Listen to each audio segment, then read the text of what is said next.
সেই বক্তব্য দিতে চাইতে পারে। এই বাংলায় স্বৈরাচার আসবে না, এটা হচ্ছে মুজিববাদের যারা দোষর তাদের জন্য হুঁশিয়ারি।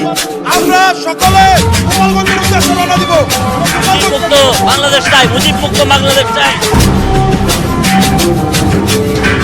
ছাত্র জনতার গণ অভ্যুত্থানের মুখে ভারতে পালিয়ে যাওয়া আওয়ামী লীগ সভাপতি শেখ হাসিনা বুধবার রাত ৯টায় ভাষণ দেবেন বলে জানিয়েছিলেন।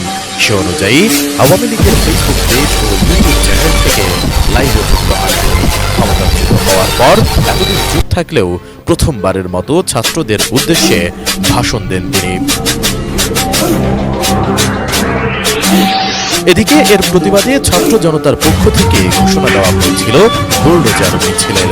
শেখ হাসিনার ভার্চুয়াল অধিবেশনকে কেন্দ্র করে তৈরি হয় উত্তপ্ত পরিস্থিতি। ভাষণ দেওয়া হলে রাজধানীর ধানমন্ডি ৩৫ নম্বরে অবস্থিত বঙ্গবন্ধু শেখ মুজিবুর রহমানের স্মৃতি বিজড়িত বাড়ি গুড়িয়ে দেওয়ার হুঁশিয়ারিও দিয়েছিলেন অনেকে। বিশ্বাসগুলোকে আমরা মিউচুয়াল ট্রাস্ট ব্যাংক পিএলসি বিশ্বাস করি প্রবলভাবে, একে অপরের বিশ্বাস হয়ে।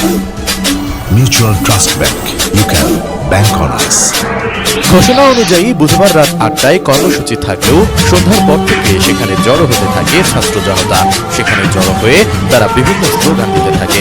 এক পর্যায়ে রাত ৮টার কিছু আগে ধানমন্ডি ৩৫ নম্বরের ওই বাড়িতে ঢুকে পড়ে ছাত্র জনতা। চালানো হয় ভাঙচুর।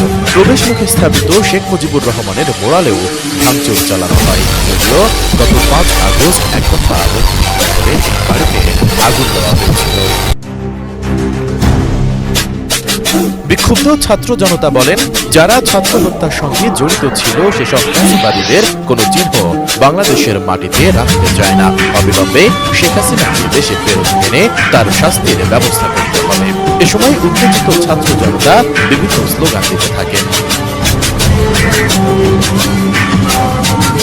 এর আগে গেল বছরের ৫ আগস্ট বৈষম্য বিরোধী ছাত্র আন্দোলনের ডাকা লং মার্চ ঢাকা কর্মসূচিতে উদ্ভূত পরিস্থিতিতে প্রধানমন্ত্রীকে পদত্যাগ করার পাশাপাশি দেশ ছেড়ে ভারতে পালিয়ে যান আওয়ামী লীগ সভাপতি শেখ হাসিনা। এ খবর পাওয়ার পরপরই বিকেলে বঙ্গবন্ধুর ধানমন্ডি ৩৫ নম্বরের বাড়িতে অগ্নিসংযোগ করেছিল উত্তেজিত জনতা।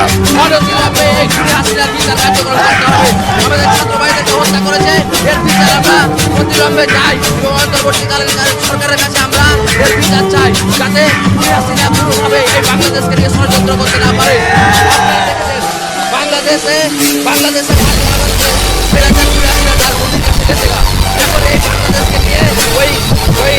বাংলাদেশকে নিয়ে ওই কলকাতাতে বসে, বাংলাদেশকে নিয়ে দিল্লিতে বসে আজকে যে ষড়যন্ত্র করছে, আমরা এর তীব্র নিন্দা এবং প্রতিবাদ জানাই।